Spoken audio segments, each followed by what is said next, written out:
Ce que vous avez montré là, tout le monde le voit dans la tribune.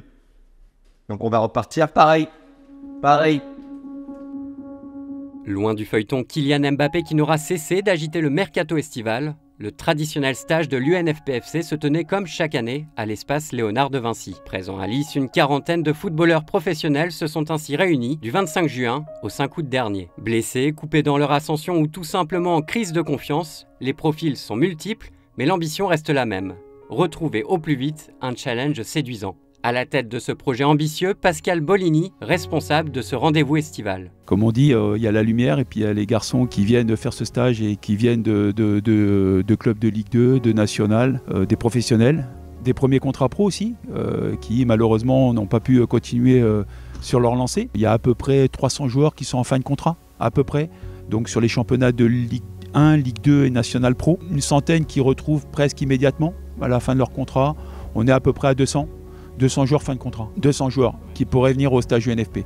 Et à la finalité, on a à peu près, là on a une quarantaine de joueurs qui vont tourner. Le choix, il est fait déjà être adhérent au syndicat, à l'UNFP, et deuxièmement, être professionnel, avoir le statut professionnel pour pouvoir se présenter au stage UNFP. Cette année, on a eu un peu plus de joueurs qui sont venus sur le stage, qui nous ont sollicité en tous les cas pour venir sur le stage UNFP. Mais là aujourd'hui, je suis au maximum de ma capacité, parce que d'habitude, je prends 24 joueurs, là j'en ai pris 28. Pour les plus chanceux, le décor laisse rêveur, infrastructure de qualité, staff de premier choix, matchs amicaux de prestige. Bref, tout est rassemblé pour permettre à chacun de rebondir. Un cadre parfait pour attirer l'œil des recruteurs. Alors on est parti cette année sur deux staffs différents. Donc on a eu un premier staff avec Jérôme Pinon, avec Antar Yaya et avec Jean-Marc Branger, entraîneur des gardiens, entraîneur adjoint, entraîneur principal. On a toujours un staff médical, donc un kiné, un ostéo, et ostéo-kiné et un masseur. Et bien sûr, après, toute la partie médiatique pour présenter un petit peu le stage. Là, cette année, on a mis en place un deuxième staff à partir du 17. Donc là, c'est Corentin Martins, Jean-Jacques Pierre, qui connaît le stage puisqu'il a déjà été en tant que joueur, en tant qu'entraîneur aussi, adjoint. Et là, il est revenu pour nous donner un coup de main. Et Sébastien Moncé, entraîneur des gardiens. C'est normal, c'est comme les joueurs, quand on leur dit de venir au stage, ils ont toujours cette réticence à venir parce qu'il faut faire le premier pas. Mais une fois qu'ils sont là, la plupart, ils ne veulent plus partir. Ah bon, on a toujours l'aspect de Pôle emploi, on est obligé d'en parler, puisque c'est des joueurs qui sont en fin de contrat. On leur explique un petit peu comment leurs droits et leurs devoirs par rapport à Pôle emploi. Donc une personne de Pôle emploi vient leur expliquer la démarche. On a aussi le service juridique qui vient expliquer un petit peu aujourd'hui les différents contrats qui existent, que ce soit à l'étranger, en France, contrat fédéral, contrat pro. Là, on va faire une petite réunion sur aussi l'aspect formation. Et bien sûr, on a fait notre stage commando commando surtout stage de cohésion avec l'armée, pour pouvoir rapidement trouver cette cohésion, puisque comme je vous l'ai dit, les joueurs viennent de partout. Tout de suite, on voit que les garçons, ils adhèrent. Il y a aussi cette solidarité sur le terrain. Qui fait que, bien sûr, ça va beaucoup plus vite. Au-delà de se préparer footballistiquement, c'est vraiment une super aventure humaine. Moi, j'ai découvert des gens ici qui sont top, que ce soit le staff, les joueurs, des joueurs que je ne connaissais pas du tout. Et au final, on se connaît tous quasiment pas. J'en connais quelques-uns des terrains, mais je ne connaissais pas l'humain avec ces mecs-là. Et franchement, c'est bien. On a tout à disposition. Les infrastructures sont top. On a un staff plus élargi qu'en club pro. J'en discutais avec certains joueurs. On est limite mieux qu'en club pro, quoi. Il y a tout. Il y a prépa mentale, il y a l'ostéo, masseur, il y a tout ce qu'il faut, quoi. Par la suite, j'ai décidé de rejoindre l'UNFP pour m'entraîner avec un groupe, car le fait de s'entraîner tout seul, c'est compliqué. C'est compliqué et je l'ai fait une fois et j'avais pas la force de le refaire une deuxième fois. Du coup, dès que l'opportunité s'est présentée, je suis venu directement. C'est compliqué de programmer au quotidien et des séances, etc. Et même mentalement, à un moment donné, on peut être en beau. C'est compliqué, c'est compliqué. Pour moi, l'apport de l'UNFP, déjà, d'un point de vue humain, c'est exceptionnel. C'est franc, c'est convivial, c'est familial. Sur un aspect sportif, ça me permet de pouvoir être prêt physiquement si demain il y a X ou Y opportunité qui arrive. En fait, sur tous les points, l'UNFP nous propose en termes de qualité. Ouais, après l'UNFP, c'est l'association qui est là pour nous. Les joueurs qui se retrouvent sans club, ils sont là à nous donner, mettre toute disposition de notre faveur pour qu'on puisse décrocher le contrat que nous cherchons tous. Moi, je me sens comme si j'étais en club. Je me sens comme si, franchement, avec l'UNFP, je me sens comme si j'étais en club. Tout le travail qu'on fait en club, on arrive à le mettre en place ici avec un bon staff technique, médical. Donc, ils mettent toute disposition devant nous pour qu'on puisse progresser et puis aller chercher l'objectif, c'est de décrocher un contrat. Déjà présent la saison dernière, certains joueurs n'hésitent pas à retenter l'expérience. C'est le cas de Wesley Jobello, revenu de 2 expériences non concluantes en Roumanie, ou encore Mathieu Dosevi, libre de tout contrat après son départ de Versailles. Honnêtement, ouais, je me suis senti un peu prêt. J'ai été en pleine bourre parce que je suis arrivé là-bas, j'ai joué directement. J'ai pas eu de temps à rattraper parce que physiquement j'étais déjà bien, j'avais déjà fait des matchs. Et j'ai commencé à jouer directement, j'ai eu des statistiques directement. Et malheureusement pour moi, comme j'ai dit, le coach a changé. Donc c'est devenu un peu plus compliqué pour moi par la suite. Dans un premier temps, c'est comme j'ai dit souvent, c'est mieux de faire le stage et de s'entraîner, de faire des matchs. Parce qu'en étant à la maison, forcément c'est plus compliqué. On s'entraîne seul ou avec un préparateur physique. Donc mentalement c'est plus dur. Le téléphone sonne peut-être moins aussi parce que les clubs ne voient pas que tu t'entraînes, machin. Alors qu'en étant à l'UNFP, ça apporte une visibilité dans un premier temps. Et puis dans un second temps, comme je disais, mentalement c'est plus simple. On vient avec humilité ici, quoi qu'il arrive, on n'est pas au-dessus de personne ou autre. Après, on est aussi, je pense, à mon âge, je pense que les coachs aussi on se repose aussi sur nous pour faire un peu le lien avec les jeunes joueurs, pour pouvoir partager. Donc je pense que c'est aussi bien de le faire. Et voilà, donc j'essaye d'être un peu à l'écoute au niveau des jeunes, de leur donner des conseils, de parler, d'être beaucoup dans la communication. Tout ce qu'on peut leur apporter ici, c'est pour l'après-stage. Quand ils vont retrouver un club, quand ils seront de nouveau entre guillemets livrés à eux-mêmes, prendre tout ce qu'ils peuvent prendre ici au contact de joueurs plus expérimentés comme moi, qui peut ensuite leur permettre d'être plus performants et de ne pas revenir l'année d'après. Soyez des chiens les uns pour les autres. Faites des efforts ensemble, dans 45 minutes, c'est rien.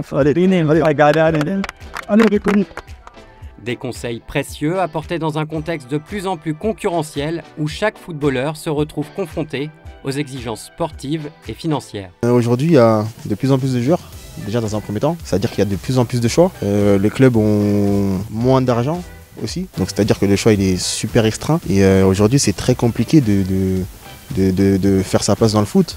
Et c'est même pas une question de qualité, c'est juste que en fonction des résultats, en fonction de blessures pour certains, les clubs n'ont plus le budget nécessaire pour entretenir tout ça.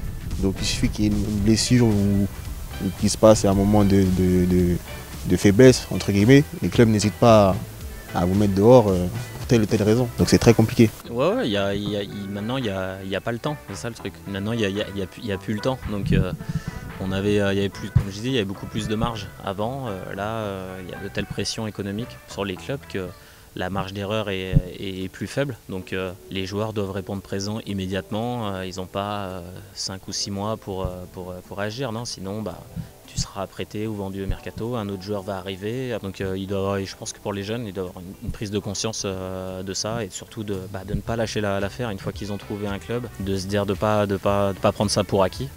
Et voilà, de rien lâcher, d'être le plus performant possible. Même si c'est un sport collectif, malgré tout, c'est un univers individuel. Il faut batailler pour ce gagne-pain. C'est rapidement faire un rétro avec lui, le pourquoi il est là. Et rapidement, on va se rendre compte de ce qu'il a bien fait, ce qu'il a mal fait ou pas du tout, comme j'ai dit tout à l'heure. Parce que c'est sur ces leviers-là qu'on va appuyer. Je ne dirais pas vraiment que je reste sur le côté foot.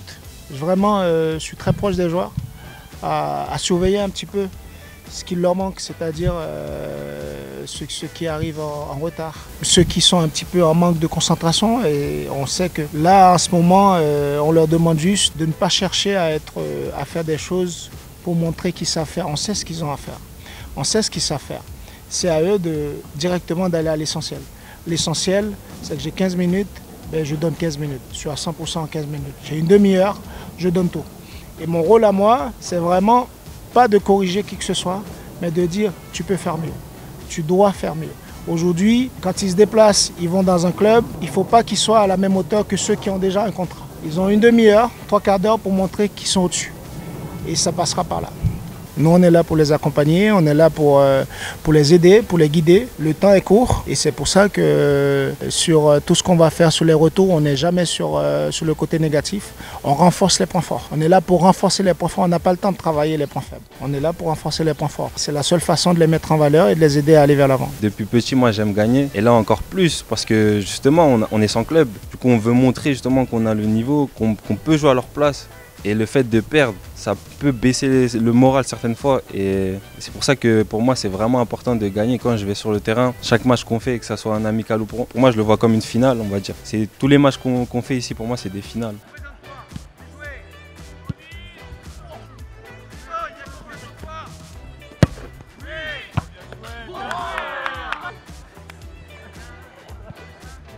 Sur les terrains justement, l'UNFPFC a pu se confronter à différentes écuries tout au long de l'été. Malgré des débuts difficiles et 5 défaites de rang, les pensionnaires de Lys ont retrouvé des couleurs en fin de stage. Résultat, une belle victoire contre Bastia et 2 nuls décrochés face à Orléans, puis contre Châteauroux. De quoi ravir l'ancien sélectionneur de la Mauritanie, Corentin Martins, lui aussi convié à l'espace Léonard de Vinci. C'est une aventure particulière parce qu'on n'entraîne pas un club, on entraîne des joueurs dans une situation pas facile au niveau de la confiance, au niveau du téléphone qui sonne pas.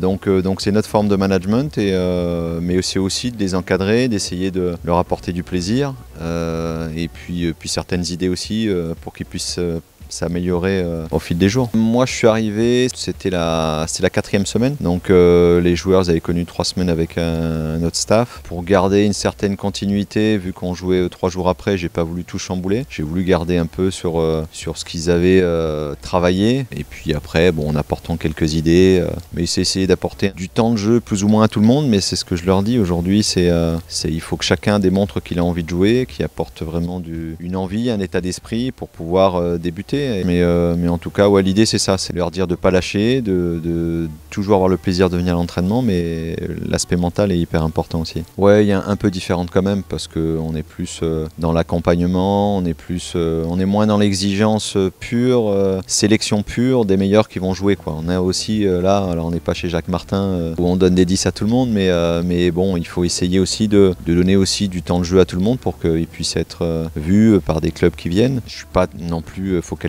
sur ça tout le temps. Il faut aussi que les joueurs démontrent une envie, un état d'esprit pour pouvoir mériter de jouer aussi, quoi. Les bleus, on dort là.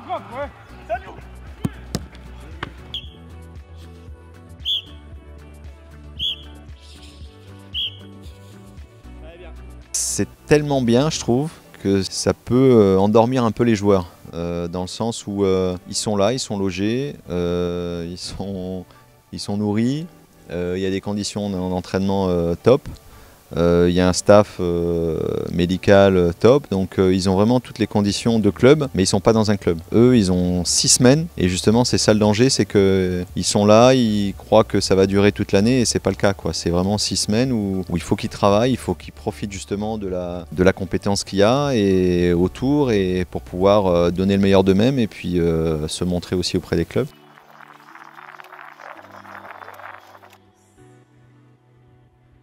Super, allez, emmène-le. Bien, Mathéo, accroche. Allez, c'est bien. Oui, j'ai le message, c'est dire aux joueurs de s'accrocher. Le mercato n'a pas encore commencé.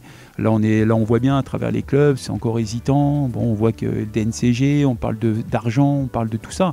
Mais je pense que les clubs sont encore en train de regarder un petit peu les postes qu'ils ont à pourvoir. Et je sais qu'il y a encore des postes à pourvoir. Donc je leur dis de s'accrocher parce que le mercato n'a pas encore commencé. Oui, en tous les cas, j'appelle tous les joueurs après, une fois que le stage est terminé, je les appelle tous les mois pour faire un point avec eux, que ce soit au niveau footballistique, au niveau aussi par rapport à peut-être réflexion sur un autre projet qui peut être aussi intéressant. C'est ce que je dis aux joueurs, on a eu des belles aventures avec des Arnaud Souquet, avec des Z Alka qui sont passés par le stage, qui ont fait les 6 semaines de stage, qui sont redescendus d'un cran pour aujourd'hui voir un petit peu qu'ils sont, Z Alka il est à Lille, Souquet il a été à Nice, donc c'est des belles aventures. Donc à partir du moment où les garçons comprennent qu'on peut reculer pour mieux rebondir, c'est tout gagné. Un pari déjà gagné pour plusieurs d'entre eux, puisque parmi les 36 joueurs passés par Lys cet été, 10 ont d'ores et déjà retrouvé un club. En Ligue 2, Mehdi Janin défend désormais les couleurs du Pau FC. Jean Louchet s'est quant à lui engagé avec Valenciennes, alors qu'Aymen Ben Mohamed a lui décidé de faire confiance au projet guingampais. D'autres ont par ailleurs fait le choix de l'étranger, c'est notamment le cas de Jérémy Vachou, aujourd'hui du côté de Lausanne, ou encore Assimi Fadiga, recruté par le Levski Sofia en Bulgarie.